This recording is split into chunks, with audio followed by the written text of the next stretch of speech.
할렐루야. 그리스도를 날마다 누리는 예배 드리기 원합니다. 10월 29일 오늘 말씀 보도록 하겠습니다.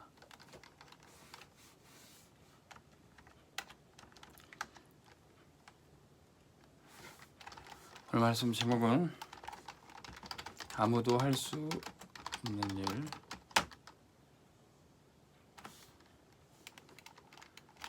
우리가 이 응답을 받기 위해서 먼저 놓쳐버린 언약을 회복하는 것부터 할 수 있습니다. 교회가 하나님 맡겨주신 일을 하려면은 복음부터 전해야 되죠. 교회는 사람이 회의에서 하는 일을 하는 게 아니라 하나님이 원하시는 복음을 전하는 일에 힘써야 됩니다. 교회는 착한 일 하는 곳이 아니라 복음 전파하는 그 일을 하기 위해서 세워진 것이죠. 사도행전 6장 1절에서 7절에 보면은 교회가 무슨 일을 해야 되는지, 또 목회자가 중직자와 성도들이 무슨 일을 해야 되는지 말해주고 있죠. 목회자는 무슨 일을 해야 됩니까? 기도와 말씀 전하는 일과 기도하는 일에 집중하고 전무해야 됩니다. 목회자가 다른 일을 함으로 인해서 말씀을 잘 전하지 못하고 또 기도할 시간이 없고 그러면 굉장히 문제가 되는 거죠. 교회적으로는 손해보고 또 이 말씀을 듣도록 부르심 받은 이 중직자들이 굉장히 손해를 보는 거죠. 목사님이 다른 교회 일로 바쁘다? 말씀과 기도, 이거는 목사님만 할 수 있는, 아무도 할 수 없는 일입니다. 그런데 목사님이 이거에 집중하지 못하는 환경과 시스템은 전체 교회에 굉장한 손해가 되는 거죠. 중직자는 이 목회자를 통해서 주신 말씀을 받고 교회를 살리는 겁니다. 그리고 현장에서 전도하는 일을 해야 되는 거죠. 이게 중직자가 할 일입니다. 목회자가 중직자처럼 사회 현장에, 직업 현장에 갈 수가 없죠. 중직자가 현장에서 전도해야 되고 중직자가 산업으로 응답받아서 또 교회도 살려야 됩니다. 목회자가 할 수 없는 일이에요. 근데 목회자가 돈 벌러 나가고 목회자가 교회 일로 바쁘고 그러면 말씀은 누가 전합니까? 그런 교회는 무너질 수밖에 없어요. 그래서 목사님이 말씀과 기도에 전무할 수 있도록 중직자는 교회 살리는 데 힘쓰시고 또 받은 말씀 가지고 현장에 전도하는 것이 중직자가 해야 될 일입니다. 그래서 마침내 교회는 복음 전하는 곳이 아니라 오직 복음 전하는 곳이. 교회는 뭐 사교 모임하기 위해서 뭐 친목을 다지기 위해서 모이는 것이 아니라 오직 복음 전하기 위해서. 구제 봉사하는 단체가 아니라 오직 복음으로 영혼 살리기 위해서 세워진 단체가 바로 교회입니다. 자, 이것이 교회만이 이 땅에서 복음 전할 수 있어요. 세상에 많은 종교단체, 복지단체가 많이 있지만 교회만이 세상을 살릴 수 있습니다. 그래서 우리가 회복해야 될 언약이 뭡니까? 이 일을 해야 되겠다가 아니라 언약을 회복하고 언약의 여정 속에 있으면 됩니다. 그러면 하나님이 역사하시는 포인트마다 그것이 아무도 할 수 없는 그 일을 하는 기념비를 세우고 그것이 이정표가 되는 겁니다.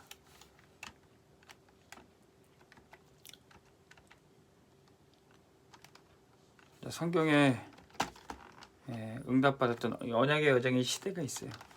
하나님이 믿음의 조상 아브라함을 부르시고 그를 믿음의 원조로 세우셨어요. 아브라함과 이삭과 야곱의 하나님으로 성경에 언약을 남겨주셨던 겁니다. 이것이 언약의 여정의 시작이었어요. 우리는 생각하기를 아브라함이 어떻게 저렇게 믿음이 좋아서 이삭을 바치고 이삭이 어떻게 응답을 받아서 100배의 축복을 받고 야곱이 어떻게 하나님과 씨름하여서 이길 정도로 그렇게 믿음이 굳건했는가. 우리는 저 사람이 어떻게 저렇게 위대한 일을 했을까? 아무도 할 수 없는 일을 했을까? 그렇게 생각하지만 그들은 언약의 여정 속에 있어서 하나님의 그날 그때 그 시간에 응답의 포인트를 주셨던 거예요. 어찌 보면 우리와 특별하게 다른 사람들이 아니지만 이 언약의 여정 속에 있었기 때문에 하나님은 그것을 우리도 그 믿음을 따라가라고 이정표를 세우기 위해 이들에게 응답하신 거죠. 그래서 응답받는 방법은 우리가 열심히 하고 우리가 똑똑해서가 아니라 이 언약의 여정 속에 있다면 하나님은 우리를 통해서 또 우리 후대에게 이정표를 남겨주신다는 거예요. 너무 감사하죠. 우리도 지금 우리 교회 안에서 하나님이 여러분들을 믿음의 원조로 부르셨다면, 여러분들 가정과 가문에 여러분들이 믿음의 첫 열매라면 여러분들의 가정 가문 후대들이 여러분들 따라올 수 있도록 여러분들에게 아브라함 같은, 이삭 같은, 야곱 같은 응답을 주시겠다는 겁니다. 왜? 우리를 위해서뿐만 아니라 우리 후대도 그걸 이정표로 보고 따라올 수 있도록. 우리가 이걸 알 때 진짜 응답받을 수 있어요. 이걸 알 때 진짜 하나님이 아무도 할 수 없는 일로 우리를 세워주시는 겁니다. 자, 이스라엘 역사에 또 회복 시대가 있었어요. 애굽의 종로로 타다가 광야의 길로 돌아와 가나안 땅을 정복하는 그 시간표예요. 길을 따라가는 겁니다. 한 번도 가지 못했지만 아무도 알 수 없는 길이지만 가게 되는 거예요. 요셉이 애굽에 가는 길을 어떻게 알았습니까? 모세가 어떻게 출애굽하는 길을 알았습니까? 언약의 여정 속에 있었던 거예요. 이들이 대단한 게 아니라 하나님은 이들을 이정표로 세우셨던 겁니다. 성취 시대 때 하나님의 역사의 시간표를 보여주셨어요. 하나님은 사무엘을 통해서 말씀을 주시고 그 말씀이 온 백성의 이스라엘에게 전달되도록 하셨어요. 그 말씀이 이루어지는 시간표 가운데 하나님은 다윗을 세워주시고 성전을 건축하게 하시고 다윗을 통해서 예배가 회복되고 언약이 회복되도록 하셨던 겁니다. 자, 그런데 이렇게 성취된 언약을 잃어버릴 위기가 처해지고 또 하나님을 섬겨야 될 백성들이 하나님을 떠나게 돼서 자, 외국 이방 나라들에게 침략을 당하게 됩니다. 그런데 이런 시간표 속에서도 생명 걸고 생명 걸 가치를 발견한 하나님의 사람들 중에서 이방 시대를 정복하게 됩니다. 아스루와 아람 나라 가운데서도 하나님 엘리야와 엘리사를 들어서 정복하게 하시는 거예요. 바벨론의 포로로 끌려갔지만 다니엘 새 친구 에스더를 통해서 페르시아 시대를 정복하게 되는 겁니다. 자, 이들이 위대한 게 아니라 하나님이 이들을 언약의 여정 속으로 인도하셨던 겁니다. 언약을 잃어버렸 뻔했던 그런 위기 시대 때에도 놓쳐버렸던 그 언약을 이들을 통해서 회복하시는 거예요. 마침내 완성 시대가 됐어요.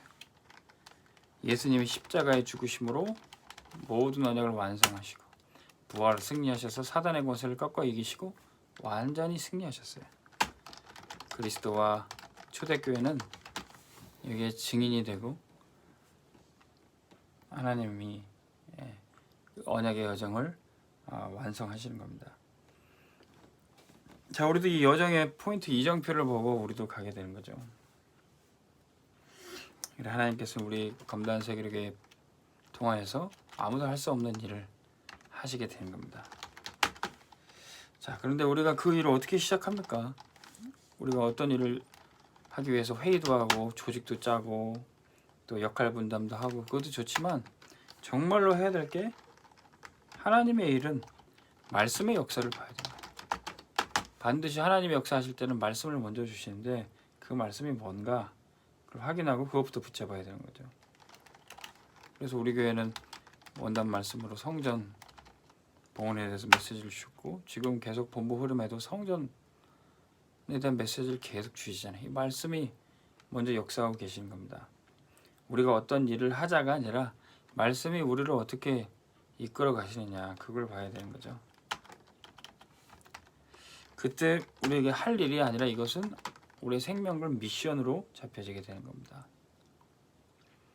이것은 우리의 생을 다해야 될 임무를 말하는 거죠. 근데 우리 평생 해야 될 거라 먼 것이 아니라 오늘 해야 될 작은 것부터 잡아야 되는 거예요. 작은 것부터 시작. 그리고 여러 사람 중에 내가 해야 될, 우리 다 같이 해야 할 것 하다가 내가 하는 걸 놓칠 수 있어요. 그래서 정말로 내가 해야 될 한 가지, 이것을 붙잡는 겁니다. 근데 이걸 하기 위해서 이것저것 다 오지랖 넓게 신경 쓰다 보면 못해요. 제한된 집중. 하나님이 정말로 이것은 나에게만 맡겨주셨다. 이것을 해야 됩니다. 제가 우리 중직자나 또 우리 성도님들 포럼할 때 참 제가 제일 안타깝게 여기는 게 그거예요. 나는 지금 그 중직자와 우리 교회 미션을 놓고 얘기하고 있고, 나는 지금 그 성도님과 응답받기 위해서 포럼을 하고 있는데 꼭 그때마다 다른 사람의 얘기가 나와요. 다른 사람은 이렇고 이 사람 때문에 안 되고, 그런 거는 필요가 없어요. 진짜 내가 하나님이 주신 언약을 잡고 있는가, 진짜 내가 기도의 사람인가, 그거면 되는 거예요. 우리가 너무 다른 사람 때문에 안 되고 저 사람 때문에 내가 응답을 못 받고, 이게 자꾸 분산이 돼 있으니까 아무것도 안 되는 겁니다. 우리는 하나님 앞에 내가 언약 잡으면 되죠. 다른 사람은 어떠하든지 나와 내 집은 여호와를 섬기겠나이다. 여호와서는 이렇게 고백했던 거예요.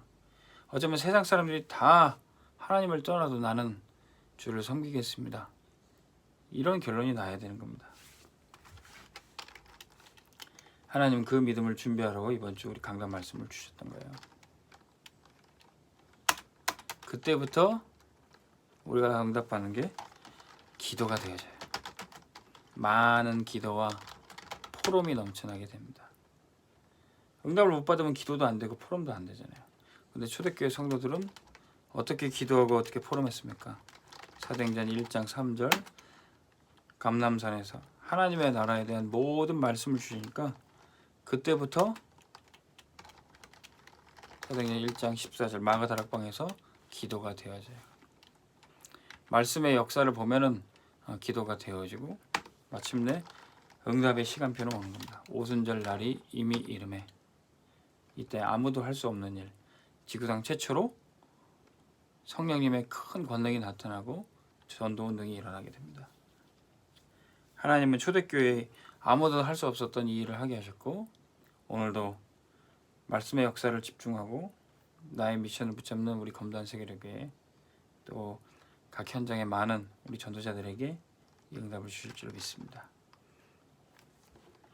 나는 복음 전하기 위해서 하나님 불러주셨어요. 나는 말씀과 기도에 전무하기 위해서, 또 교회를 살리고 전도하기 위해서, 오직 복음하기 위해서 나를 불러주셨습니다. 오늘도 언약의 열정세에 이 응답 받으시기를 주의 이름으로 축원합니다. 기도하겠습니다. 하나님 아버지, 나에게 정말 하나님이 원하시는 일을 하게 하여 주옵소서.